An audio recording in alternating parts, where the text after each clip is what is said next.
Alright, Tornado Shot Leech Slayer build guide. Ready to go.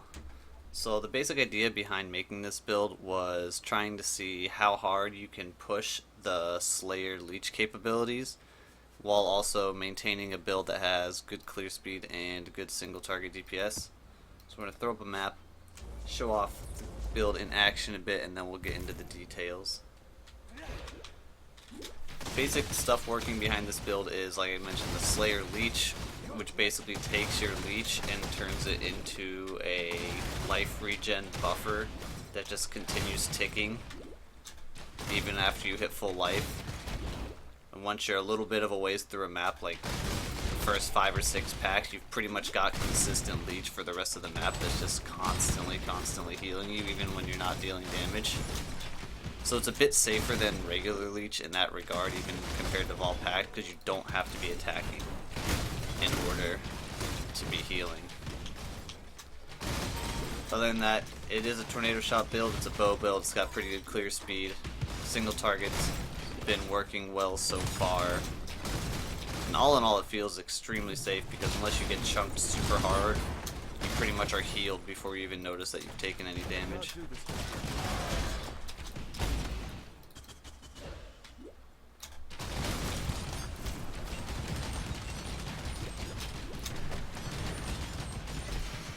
See, the boss DPS ain't too bad either. Ooh. Those shouldn't be there.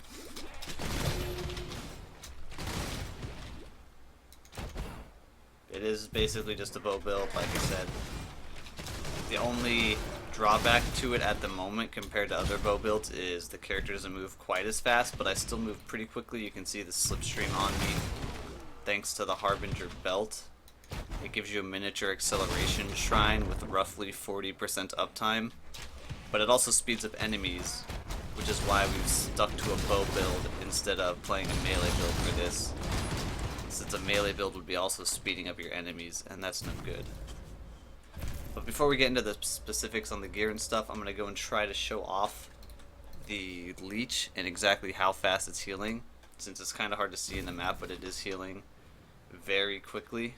So I'm going to build up a bit of a buffer here, and then drain my HP and let it heal itself back up. First I'm going to take this ring off, because I do not want fire res, otherwise it'll be hard for me to degen myself. That should be about good. Pop back here, we're going to turn Righteous Fire on. Let our HP drain nice and quickly, and then watch as it regens how quickly it's going to go back up. And that's about a second and a half, a little over a second and a half, to go from 1 HP to full HP. That's effectively the regen that we're getting all the time while mapping. So into the gear. The base unique around the build is the, like I mentioned earlier, the Harbinger belt. It grants Summon Harbinger of Time, which is the dude following me around doing the slipstreams. It gives a little bit of attack speed, but most importantly, it has it goes up to 20% life recovery rate, and that life recovery rate affects any form of non-instant life recovery, including the Slayer Leech, and it also bypasses the Leech cap, because normally the Leech cap for this character should be 35% per second, thanks to getting a little bit here and a little bit on this node, but the life recovery rate just bypasses that entirely and pushes it basically as a multiplier. But aside from that, we've got a Lionized Vision, really good budget chest, basically gives you a 6-link, and it's not too hard to color since you want 2 reds anyway. Gives the Mana Leech, so you don't need to get Mana Leech on your jewelry. Starkonjas, another good budget item. These are both like 1 or 2 chaos for good rolls. High life, attack speed crit. Lionized Glare, this is pretty much your endgame bow, I think, for the build. I don't know if I would ever replace it. A good rolled one. Still cheap, about 5 chaos. Gives the far shot, which helps damage quite a bit. Hits can't be evaded, so you don't have to care about accuracy. All in all, it's really strong. And then for your rare items, you're going to want a quiver with crit chance, crit multi, weapon LE, and life is my top 4 stats I would recommend. Your jewelry, you're probably going to want crit multi on an amulet, The other stats are kind of just bonuses. Rings, you're mostly going to be focusing on your resists. Same with your gloves, mostly focused on resists since you have a lot of these uniques you do need to make up for that. And then boots, move speed, basic boot stuff.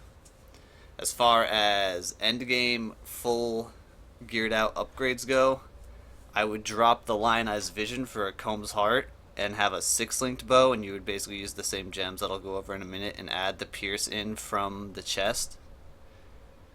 And you could also possibly use a pair of Adziri's Acuity gloves for the combination of Instant Leech plus Slayer Leech Regen, though I have been told, I haven't been able to test, that they are currently bugged with Slayer and the Instant Leech turns off the Slayer Leech. I'll try to get that tested out as soon as I can.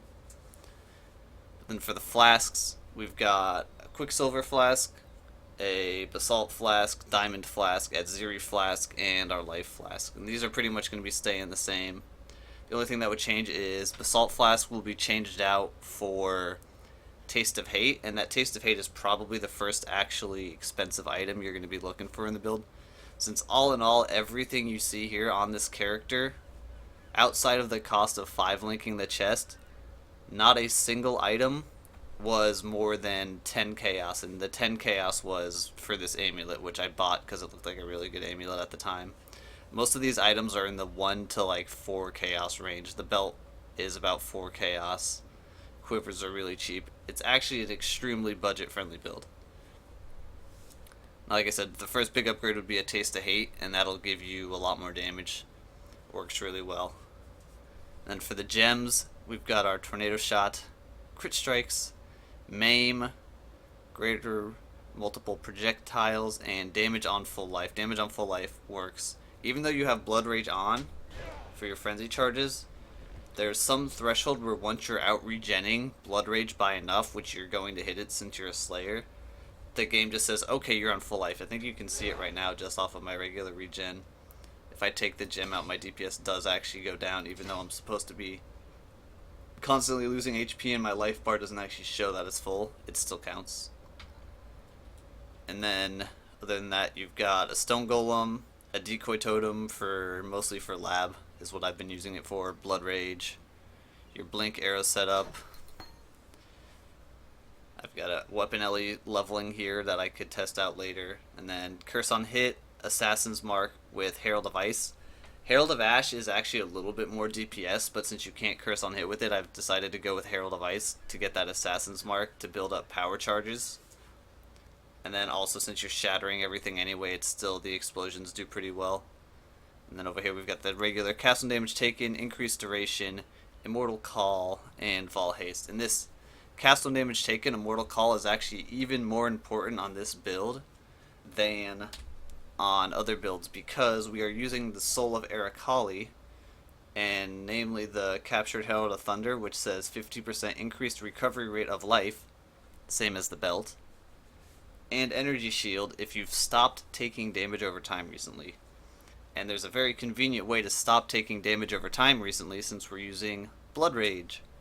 Deals physical damage to you every second. So anytime you get hit enough to trigger your Immortal Call, you actually stop taking Blood Rage damage for that fraction of a second. But that fraction of a second is enough to trigger 50% increased recovery rate, which is how, as you saw before, the life regen just goes through the roof from the leech, because this one's adding in with this. And we're taking what would normally be 35% life leeched per second, and we're bumping it up to like 61% life per second just from leech. And then for the passive tree, we are a Slayer, like I mentioned. We've got Bane of Legends into Headsman and the Leech Cluster. So you've got your Overkill with Leech effects not removed, and your max life leech rate, stun, bleed immunity. Very good stuff. Other than that, it's pretty basic tree. Mostly we're just focusing on life and bow crit nodes, and then the Vitality Void node to get that extra max life leech rate. The only thing really special is I've traveled down here to Iron Grip, which it's not the most point effective thing to grab for me right now. My strength is actually pretty damn low, but that's because just I don't have very good gear. But even then, it's probably worth it, since You're getting strength nodes on the way, and you get a really nice life cluster, which you're kind of starved on. But you can see that, and then we've got our Scion Wheel. We go over this way.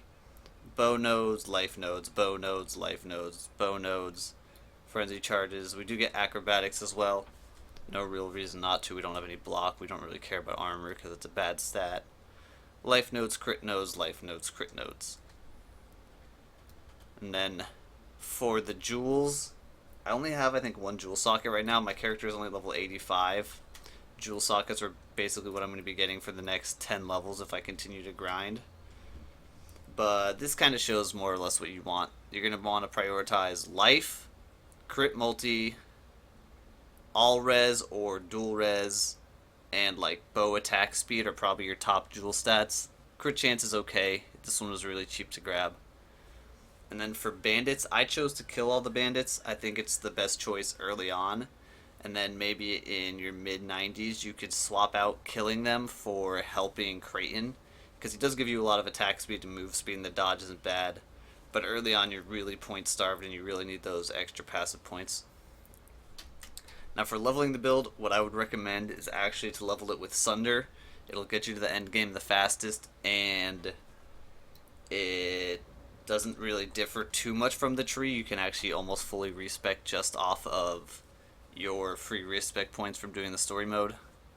You'll be grabbing mostly just dual wheel nodes instead of projectile or bow nodes all the way through, and you can go up into here. I'll post an example of the Sunder tree that I used in the description if you need that. And I believe that about covers the build. Hope you guys enjoyed it. I've been having a ton of fun with it. It's actually also really good for lab. I forgot to mention, if you're looking for a good lab farmer, it's good for you. If you're looking for just a really safe mapping build, it doesn't look very safe right now. My life's low, but with about 5 more levels, I would push that life up to around 6,200. And then with some gear upgrades, push it up to around 6,500. And with a Combs Heart and like full endgame good stuff, you're looking at 8k plus life with all the DPS and all the regen and all the goodies. So I hope you guys enjoyed the guide. Thanks for watching, and I will see you next time.